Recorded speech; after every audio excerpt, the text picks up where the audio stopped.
Also, just a quick one. In the sense of me doing like as little work as possible, we have crowdsourced some questions. So feel free to go to sly.do, use the number 2680, and you can ask questions directly, and I'll get them through. And that's me with no work to do. So that's great. So yeah, so we've got a panel just to talk about challenges faced in VR. So these guys, we've got Sam Watts, Director of Immersive Technologies at MakeRail in Brighton. We have Adam, as the founder of House of Fables, a Polish studio working on mobile titles. Oh, you're not pronouncing my name, yeah? Okay, let's go. Robaszyński-Janiec? Almost, Robaszyński-Janiec. Yeah, nearly. That's easy. We have Daniel, DK? That's how he goes by, everybody knows him as that. Stockholm Unity user group runner, Stockholm VR user group organizer, and programmer at SVRVIVE. And then everybody knows Kay, right? Thanks. BAFTA nominated Katie, well, Triangle Pixels, awesome title. And yeah, so questions. My crowdsourced ones. So with hindsight being a very wonderful thing, what do you think you would do differently if you could go back maybe 18 months to 2 years with your companies? Does anyone? Well, we've been doing VR for sort of 3-4 years, and I think if we went back 2 years ago, the things we would have been doing 3 years ago, we would have been doing 2 years ago. And then we would have delayed everything else by a year, because when we all thought that Oculus was going to come out 2015, and then it was 2016, we were leading up to 2015. And then for some of our development, especially with our first game, Radial G, as it was a day one launch title for Oculus, we kind of just had to park it and wait for a year for it to come out. So revenues and expected incomes, etc., they all had to go on delay for a year as well, meaning that we had to ensure we had other ways of financing the company. It's quite dark. Well, since Survive wasn't a thing a year ago, even a year ago, I guess I wouldn't just personally have started a more serious business like 2 years ago and gone past the like indie VR development thing that I had going on then, and well, just starting earlier than what I did. So I guess I will second that. We released first game on September last year, and if I knew what I know now, I will start earlier. Especially on Gear VR, the situation is that the games released at the first wave of games are the most popular now till the day. So there is barely any game as popular as the first games released on the Gear VR. So I would definitely release earlier. I think for us it would be twofold. From a business point of view, I wish that I could tell myself, you should get someone in to do some business stuff for you, rather than trying to do all our accounts ourselves and everything. Because we spent so much time managing the business and trying to get funding and all those sort of side bits, rather than actually trying to make the game. So we're still making the same game we were started back in June 2014 or something. But the other bit is, I wish I could just tell myself like all the specs and all the features the VR devices were going to have, because for a long time we were sort of trying to second guess really, and like trying to put in, like code to sort of support things that we didn't actually have. So I think originally we didn't have any Move controllers or touch controllers or Vive controllers, so our input was analog sticks on a PlayStation 4 pad. So yeah. I mean, yeah, this input especially has been a really hard one for a lot of people, and they have to target the hardware specifically, and then the new thing comes out a year later. Mm-hmm.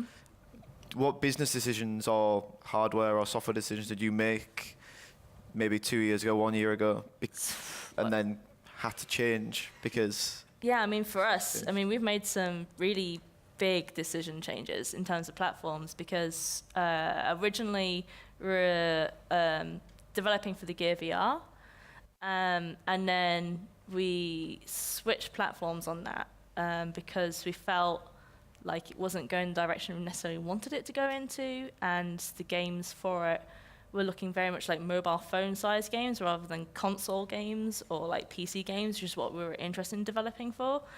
And like when we saw the Vive, we creatively were much more interested in trying to mess around with that.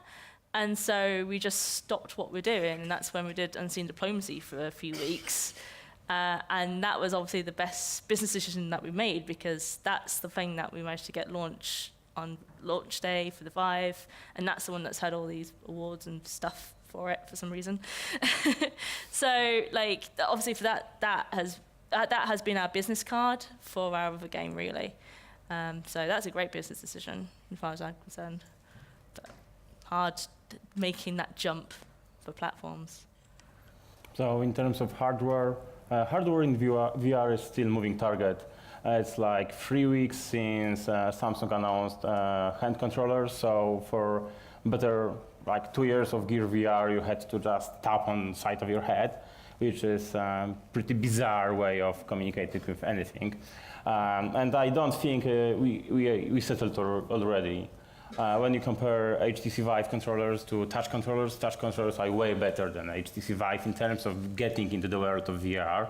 But on the other hand, the tracking on Oculus is not impaired compared to HTC Vive. So I think it's going to change constantly for next a year or two. So it's still not something you can solidly say, okay, we are going that direction, because any day, basically, someone can come out with something new and even better than it's now.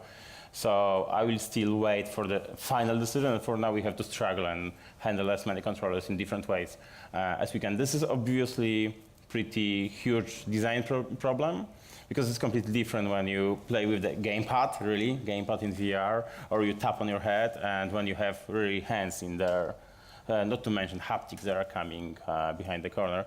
So you can't really design very good experience when you have all the controllers in mind, and still market is so small, you better have idea for each platform. So we still have to wait for final standard of handling things in VR for the next couple of years, I guess. So, yeah, again, we weren't around 2 years ago, but like in our first game, the Celix, we were just like, we want to make a room scale game. So that's, and at the time, that was, Vive was the only solution, the viable option for that. So that's why we made it for the Vive. And now going forward, we're just looking to see this, design the games in such a way that we make it available. We can make it available on multiple consoles and have multiple platforms. And well, using the input that we have available, we're failing fast and trying to see. We can't really predict the future, because every time something comes out that we couldn't anticipate, then we can't just go back to the drawing board, because we need to release games faster. Then we can't just keep pushing back every month, or how often it is that new input solutions come out. For our first game, we started with Oculus DK1, so it was only gamepad seated experiences really as a viable option then. But then if you look at PlayStation PSVR now, where you've got nearly 1 million units out there, most of the titles are seated gamepad games, so that's fine for us for that side of things. But in terms of the serious VR and immersive experiences that we create with our corporate partners, we'll work with them to determine which particular platform is most suitable for their particular needs, whether VR is actually an answer at all, and ensure that whatever we deploy, it's going to be based around that particular hardware. Awesome. So I mean, you guys say most of you said that you'd prefer to start a lot earlier than you did, but near enough every single one here has started pretty early in the VR game and interactive space. But at that time, why did you choose those target platforms, and would you choose them again? So, I mean, we chose the Gear because basically I was at the time just finished up at Sony, working on augmented reality on Wonderbook, and that's where my husband and we just wanted to carry on working together. So really, we wanted to carry on making a game, and then obviously when I was at Sony, this is when Morpheus started becoming a thing, and that turned into PlayStation VR. And I was doing concepts of that and getting into that, and realized I just really wanted to carry on with that as well. Couldn't really see a way, and we started making like a small mobile phone game based on Nightmare, the TV series, which is amazing, but turns out to be a rubbish game. And basically, I was just talking to Callum, who then managed to get us a Gear VR kit, and that was our first piece of VR kit at home. So we naturally started developing on that. So I don't think I would change any of that. And that was an amazing experience. And actually, coming from, I guess, like the platform of one of the least features has meant that we've learned all the basics as we've gone along. And then as all these new features have come in, we've been able to just make a few changes and adaptations and like experiment with those features, rather than taking like the whole of VR in one go and one big whack, as it were. And like there's loads of onboarding to do. So we naturally onboarded ourselves. Okay, sure. So we too started with Gear VR, and yes, I think I will stay with the platform. I believe in mobile VR. I sometimes think I'm among very few people that believe in mobile VR. But this is something that has the biggest potential in terms of broad market adoption. And also it's very versatile. You can just grab it and go to your friends and show them VR. Also, I don't know if you ever used VR in plane, at least before Samsung Galaxy Note 7, which freaked out plane crews a lot. But it's amazing tool when you are going for long-haul flights, that you can just spend a few hours in VR and just watch movie in a huge cinema instead of sitting in a very small plane, after all. So this is very promising way of experiencing VR. I know there is no positional tracking, so some of people feel sick if they don't have positional tracking, but still, for me, mobile VR is the way to go. So yes, I will stick to mobile VR. Sure. Well, again, for us, the DSC Helix, our first game, we came from an idea and love of escape rooms. So at the time, VRWC again was the only viable option for room scale, and that naturally became the platform that we made it for. So for that particular game, no, it was designed for the platform that it was made for. And for upcoming games, yeah, sure. As a company, we want to be able to, well, first and foremost, be able to let as many people as possible experience the games we make, but also have it be, make sure that all of VR right now is, we're growing as an industry, and we want to make sure that wherever the consumer happens to be, we want to be able to make that experience better. To a limit, of course. Right now we're still, we're making the next game, for instance, for Rift, Vive, and for PSVR, but in the future we're always looking to maximize the experience, whatever game it is, and whatever platform we may choose for that. Awesome. Yeah, I mean, the platforms are constantly evolving, nothing's settled really. For our corporate work, we will always find that our partners want something that's more stable and has much better performance, and we know which set versions of Unity that we can use and take advantage of all the features. But things come along and change very quickly, so it should always be open to new hardware options. But during our Kickstarter a couple of years ago, sort of the very early days of the gold rush of VR, there was a lot of input hardware options getting kickstarted and various projects, and it was very easy to fall into a trap saying, yeah, we'll support your controller if you cross-promote Kickstarters, and if you're successful, we'll be successful. And then you think about it, it's like, oh my God, I've just signed up to about 5 weeks worth of extra work just to input this, get this controller working that may only sell 10 units or have a failed Kickstarter and not actually exist in 6 months' time. So it's just picking and choosing your battles very carefully to ensure that whatever you start developing with now is actually going to be a thing and exist in 6 months' time. I think, like, from a creative standpoint, I've always been interested in what new technology can offer from new gameplay. So yeah, I mean, like, part of the reason why I moved to Sony in the first place was actually to work on the augmented reality stuff. Before that, I was desperate to work on Kinect, but couldn't find anywhere I was actually using it. And one of my favorite games when I was growing up was iToy. So I guess, I mean, yeah, we have to keep the commercial bit in mind, but creatively, I'm always like checking out new stuff. I mean, for example, the thing that went a bit thermonuclear viral recently was when I stuck the HTC Vive tracker on my cat, and like the internet just exploded. I was like, oh, maybe I should do something with that. Yeah. Cool. If we could just swap the screen to the questions as well, so people can see them and vote. So this is some of the questions so far. I actually wasn't going to ask any Unity or engine-based questions, but somebody else has done that for me. So the top VR games and experiences at the moment all seem to use Unity as their go-to game engine.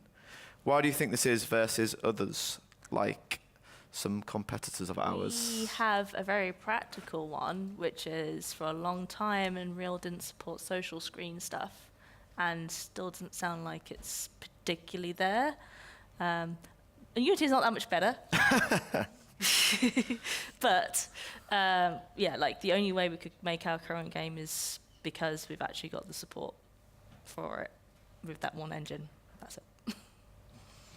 I will say there are two things for me. One thing, Unreal provides either blueprints or C++ coding, so it's either low-level entry or very high-level entry. There's nothing in between. With C#, Unity, and even JavaScript, which is sort of still supported, it feels like an easier step to do. You can do something very, very complicated in C#, and still, if you have rather scripters than programmers, you still can do something they can achieve. They don't have to get very deep into memory management. And the second thing is, especially for mobile VR, is that Unreal is not that stable and reliable for Android especially. So you can try to make Unreal game on Android, and there are a lot of companies that succeeded with this. But I didn't want to get into that river because it seems like a lot of hassle with engine instead of a lot of hassle with VR, and hassle with VR is enough on its own. So I think this is the point where I would look at. Like, easier to get into Unity with more versatile environment. And also Unity since 5.4, and I have to say this, since 5.4 Unity is the engine to be used. Before that it was, let's say, dark ages. We went through some bad times. But things changed a year ago, and I appreciate it. A lot of things changed. So at the moment I can really recommend this engine. Really. Well, first of all, playing devil's advocate, there are some on top of experience that are Unreal based as well, like Robo Recall being the prime example, even though it's from them. Then having the answer, to get the answer of this, you just need to go back a few years to 2014 when all the dev kits were the rage and all the developers starting to do things for VR. It was only when the Unreal Engine 4 started coming out that actually that was free, and all the independent developers that started using VR as a medium, they had Unity to go to as a free platform and to have some way to easily get into and experiment with games. So that's probably one of the main reasons that we see so many Unity games today. Now, of course, Unreal has also gone free, and even CryEngine's doing some sort of education stuff, not real sure, but they're trying to catch up to what you guys did early on with this industry, at least. Yeah, I think, I'm not a developer, but I'm led to believe that people, artists prefer Unreal, coders prefer Unity. And I think when you're looking with VR and trying out new interactions and new prototypes and wanting to throw things together quickly to see whether it works, you're going to be leaning more heavily on your coder than the artist at that stage. And when you're happy with grey boxing, then Unity's great. now, especially with the VR in the editor as well, to allow you to fail fast and get those prototypes rapid iteration out there. But for us, we've been using Unity since the dark ages of 3 point something. Mainly because we're about a stone's throw away from you. Yeah, Brighton, maybe. and you keep on threatening to shoot yourself when you see the Unreal logo load up. But overall, it's just a lot easier and quicker for us. Awesome. Also, Sam said to me before, when I asked him to be on this panel, don't ask me any Unity or technical questions. So he answered that very well. So. Here's one of the top voted answers. I guess a lot of people are saying that there's not much money in VR right now, not much investment. A lot of people want to take a chance on it.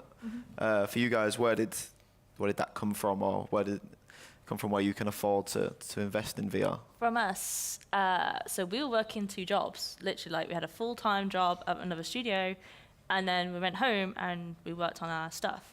And then at weekends, we worked on our stuff. And we took holiday away from our main job to work on our stuff. So for a long time, we weren't paying ourselves or anything, like just working in all our hours. And that got to the point where it just got a bit critical. Like, you know, we both go home and we weren't really in a relationship anymore. It was like this working weird thing and all sorts of weirdness. So we eventually, we were looking for funding for a long time, and like, talking to all the traditional publishers, none of them were at all interested, because it was like, oh, it's too scary, oh, we don't know how big it's going to be, we don't know how big the market's going to be. So we ended up just dropping everything and then going, with our savings, going, well, we can buy a house or we can try this whole indie thing. So we went off flying away from London, we went down to Cornwall, where it's super cheap to live, comparatively talking, and we had a big enough Vive space now. And then it wasn't for a long time, and then we managed to talk with hardware manufacturers. And I think that is actually still really the key place you're going to be getting project funding from, is hardware manufacturers. Because we're still talking to publishers, and you know, we've got Unseen Diplomacy, which is a BAFTA-nominated game, which still can't get publisher funding. It's just like, what? Like, what else do we have to do to get funding for this game? So, like, there's other options as well. So I know that you've got the Arts Council, if you're thinking of doing something interesting. It's not necessarily like a commercial thing. They're super interested in VR at the moment. And also, there's other things like the UK Games Fund and the Wellcome Trust as well, which is another avenue. So there's these little pots around if you don't want to go for angel funding, and that's what we've been chasing, is all these little bits and bobs. Sorry. Yeah, go ahead. I was just going to say, I mean, in terms of funding, it comes down to how much funding do you need and what is your team and what is your structure. If you're working from home, obviously your needs are going to be smaller than somebody with an office and overheads and salaried people to actually keep happy and fed and watered. But then, as a hardware platform, there's a lot of money out there, but it's chicken and egg. They will give money to suitable, solid prototypes, but you need that funding and time and effort to be able to create that prototype to get the funding. But then there's a lot of corporate work out there, and that's where most of our income and profit comes from, is from working with corporates who are forward-thinking enough to actually embrace the emerging technologies. Yeah, so as I'm running the company, I know the term like burn rate, and it's painful. The core our business is creating regular 2D premium games for mobile and consoles and PCs. So this is pretty sustainable business. So that way I can afford to spend some money on VR prototypes. This is one thing. Other thing is there is growing interest in B2B VR solutions, but I can't tell about probably any of those because it's behind closed doors. So it's something we do create as third party, but we can't talk about. So to have something to show, we also create games. Games on this small market and very saturated market. There's so many devices. It's pretty harsh to get money just from the customers. From the other hand, hardware manufacturers are willing to pay money. So it's pretty obvious and known that Oculus is paying money for games, Daydream is paying some money for games, but as well, there are Chinese manufacturers that are willing to get on the market, to catch with the market, and they are also willing to pay some money. So it's about creating network of contacts, having something to show. If you can show your business stuff, you can create games. And sooner or later, when this market will ignite, because it's not yet the moment where the market catched fire. So we have to still wait for the market to grow up, but probably when it grow up very rapidly and will change. Like iPhone market, when the iPhone started, it was pretty small, and now we have hundreds of millions of people using smartphone devices. So an interesting fact about that, actually. Apparently, the original iPhone launch has been smaller than the current VR launch. Yeah. Yeah, well, still on the Still high. on our market, we've got also Nintendo Switch, which sold more devices within a month. There are all VR devices out there. So, well, so VR still has to wait for the moment where the market broadly adapt the VR. That's why I believe in mobile, especially, because so many mobile devices, and when we within 2 years switch to newer devices, they will probably be capable to handle VR stuff. So maybe very soon, maybe soon a bit later. But when the VR will catch up, it will be rapid growth. So for now, we have money from the games we released. It's not huge. We have money from business stuff. It's bigger, and there's also money from hardware manufacturers. So 3 different spots you have to catch from different revenue streams to make it happen. I'll keep my response short. I think we're about right at the time, but a simple answer: investors. Some of the founders of Survive were heavily into these, like Stockholm investor scene and around, and they managed to, with the prototype that the other founders made, they managed to get enough interest and investment to keep us going now, and now we're managing to support 15 people with that funding still for a little while longer. It's not like huge amounts, but until we can get some games on market at least, and maybe get us more growth for that as well. I'm sure this is probably going to be the last question. It could respond to like a very, very long answer. It's been heavily upvoted. Has the Facebook Oculus acquisition affected VR adoption for the worse or better? It's changed it. Yeah. I think is like, I don't know if it's worse or better, but I feel like when they got involved, more businesses got involved, like general like B2B businesses. So that can only have increased, I'm assuming. I would say maybe from some aspects of a gamer perspective, with the release of Steam VR and the Vive as well, it's made people switch sides. If we have to have sides and be another hardware war, bullshit. But I think without creating a virtual reality experience of an alternative reality where Facebook didn't buy Oculus, we probably wouldn't actually be sitting here having discussions about VR, because it would have died on its arse 3 years ago. So. Yeah, what he said. But adding to that, I mean, yeah, they made it popular to like VR, and we don't know what would have happened if they didn't. We might have been here earlier, we might have been here later, but probably later. They did it by buying Oculus. Facebook validated the industry, so to say. They were the first one to make. It was not just this garage kit that some kid made. It was actually some multi-billion-dollar business now, and people got their eyes. The VR got its due attention thanks to it, and so I would say I wouldn't say maybe improved it, but I mean we probably wouldn't have been here today. So I would say it's not about improving VR by being bought by Facebook, but it's about serious money and serious company getting involved. And similar things happened in earlier, like with smartphones. We had smartphones before Apple, and iPhone wasn't the best smartphone on the market when it appeared, but it moved things forward and generated very fast smartphone adoption. The same with smartwatches. I've got smartwatch from LG, and it's way better than any Apple smartwatch, but still Apple built the smartwatch market. Before Apple, Samsung had 70% of the smartwatch market. When Apple released their smartwatch, they got Samsung like from 70% moved to 7%, having bigger user base because Apple just blew things up. So this brought us obviously to the question about how about VR from Apple, what will happen? And I hope we'll know like this fall what will happen. Maybe this will be the second step, Facebook first step, with huge VR market money appearing and Apple coming up with Apple Magic. Cool. 600 per 400 pixels resolution, and it's amazing. We'll see. So And in general, it's for better. yeah, okay. And we're out of time, but quickly, yes or no, are you going to continue to do VR for the next 2 years?